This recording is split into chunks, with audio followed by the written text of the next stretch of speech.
Reporter breaking. ദക്ഷിണ മേഖലയിലെ മുഴുവൻ ജയിലുകളും തടവ് പുള്ളികളെ കൊണ്ട് തിങ്ങി നിറഞ്ഞ അവസ്ഥയിലാണ്. തിരുവനന്തപുരം സെൻട്രൽ ജയിലും ജില്ലാ ജയിലുകളിലും അടക്കം അംഗീകൃത ശേഷിയേക്കാൾ ഇരട്ടിയിലധികം തടവുകാരെയാണ് പാർപ്പിച്ചിരിക്കുന്നത്. തടവുകാരുടെ ബാഹുല്യം നിയന്ത്രിക്കാൻ അട്ടക്കുളങ്ങര വനിതാ സെൻട്രൽ ജയിൽ പുരുഷ ജയിലായി പ്രഖ്യാപിച്ച ഉത്തരവും കടലാസിൽ ഒതുങ്ങി. ജയിലുകളിലെ പുരുഷ സ്ത്രീ തടവുകാരുടെ കണക്കുകൾ റിപ്പോർട്ടറിന് ലഭിച്ചിട്ടുണ്ട്. അരുൺ സോളമൻ വിവരങ്ങൾ നൽകും. അരുൺ, ഈ കണക്കുകളിലൂടെ എന്താണ് മനസ്സിലാവുന്നത്? പ്രത്യേകിച്ച് ഈ ഓപ്പറേഷൻ തൂഫാനും ഓപ്പറേഷൻ തണ്ടറും എല്ലാം സംസ്ഥാന വ്യാപകമായി ആഞ്ഞടിക്കുകയാണ്. അപ്പോൾ കൂടുതൽ ആളുകളെ ജയിലിൽ അടയ്ക്കേണ്ട ഒരു അവസ്ഥ കൂടിയുണ്ട് ആഭ്യന്തര വകുപ്പിൽ. ഇതെല്ലാം കൂടി എങ്ങനെ പരിഹരിക്കും?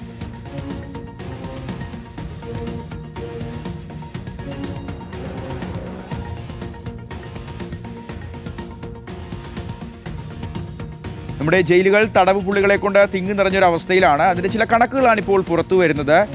തിരുവനന്തപുരം സെൻട്രൽ ജയിലും ജില്ലാ ജയിലുകളിലും എല്ലാം അംഗീകൃത ശേഷിയേക്കാൾ ഇരട്ടിയിലധികം തടവുകാരെ പാർപ്പിച്ചിരിക്കുന്നു. അരുൺ സോളമൻ വിവരങ്ങൾ നൽകും. അരുൺ, പറഞ്ഞോളൂ, എങ്ങനെയാണ് കണക്കുകൾ?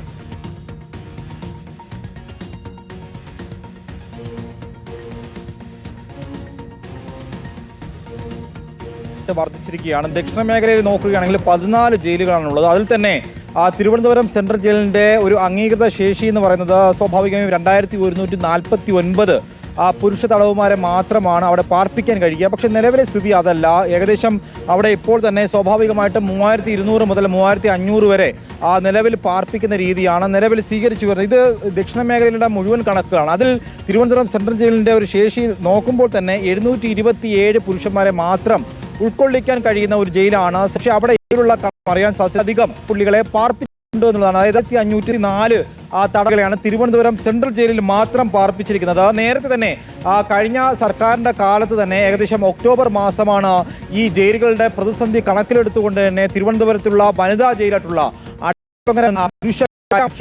എന്നുള്ളതാണ് തന്നെ ഈ സ്ഥലം ഇതേ ഇരട്ടിയിലധികം തടവ് പുള്ളികളെ കൊണ്ട് നിറഞ്ഞിരിക്കുകയാണ്. നേറ്റിക്കരയായാലും മാവേലിക്കരയായാലും കൊട്ടാരക്കരയായാലും സമാനമായ സ്ഥിതിവിശേഷമാണ് ഉള്ളത്. നേരത്തെ നമ്മൾ പുറത്തുവിട്ട കൊല്ലം ജില്ലാ ജയിലിൽ 178 തടവുകാരാണ് കഴിയുന്നത്. ഈ ജയിലിന്റെ അംഗീകൃത ശേഷി എന്ന് പറയുന്നത് 92 പ്രതികളെ മാത്രമാണ് അവിടെ നമുക്ക് പാർപ്പിക്കാൻ കഴിയുക. അവിടെയാണ് 178 പേരെ ഇപ്പോൾ താമസിപ്പിച്ചിരിക്കുന്നു എന്നുള്ളതാണ്. ഇത് സ്വാഭാവികമായിട്ടും ഇത് തടവ് പുള്ളികളെ മാത്രമല്ല മാനസികമായിട്ട് ബുദ്ധിമുട്ടിലാക്കുന്നത്. ഇവരെ നോക്കേണ്ടുന്ന അസിസ്റ്റന്റ് പ്രിസൺ ഡ്യൂട്ടിയിൽ നിൽക്കുന്ന ഉദ്യോഗസ്ഥർക്ക് കൂടി ഇത് വലിയ തലവേദനയായി മാറുന്നുണ്ട് എന്നുള്ളതാണ്. കാരണം ഈ ഉദ്യോഗസ്ഥരുടെ എണ്ണത്തിൽ പോലും വർധനവുണ്ടായിട്ടില്ല. സ്വാഭാവികമായും ഒരു ജയിലിന്റെ എത്രയാണോ അംഗീകൃത ശേഷി അതിനനുസരിച്ചിട്ടുള്ള ഉദ്യോഗസ്ഥരെ മാത്രമായിരിക്കും സ്വാഭാവികമായിട്ടും അന്നേ ദിവസത്തെ ഡ്യൂട്ടിയിൽ ഉണ്ടാവുക. ഇപ്പോൾ ക്രമാതീതമായിട്ട് ഇരട്ടിയിലധികം വരുന്ന തടവ് പുള്ളികളാണ് പല ജയിലുകളിലും ഇപ്പോൾ പാർപ്പിച്ചിട്ടുണ്ട് എന്നുള്ളതാണ് നമുക്ക് ഈ കണക്കുകൾ വ്യക്തമാക്കുന്നത്. ഇതിൽ കൊല്ലം അതുപോലെ തന്നെ ആലപ്പുഴ ജില്ലാ ജയിലുകൾ ഇപ്പോൾ നിറഞ്ഞു കവിഞ്ഞിരിക്കുന്നു. അവിടുത്തെ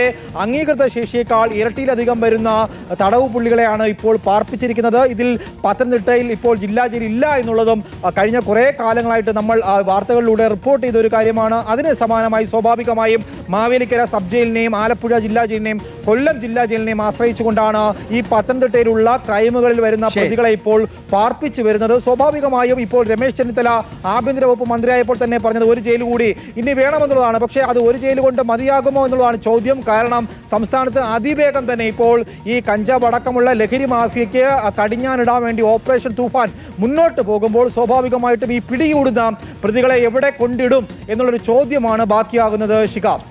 ശരി, അരുൺ സോളമനാണ് ഇപ്പോൾ നമ്മുടെ ജയിലുകളിലെ തിക്കും തിരക്കും ദുരവസ്ഥയും പരിതാപകരമായ സാഹചര്യവും സംബന്ധിച്ചുള്ള കൃത്യമായ കണക്കുകളോട് കൂടിയുള്ള വിവരങ്ങൾ നൽകിയത്.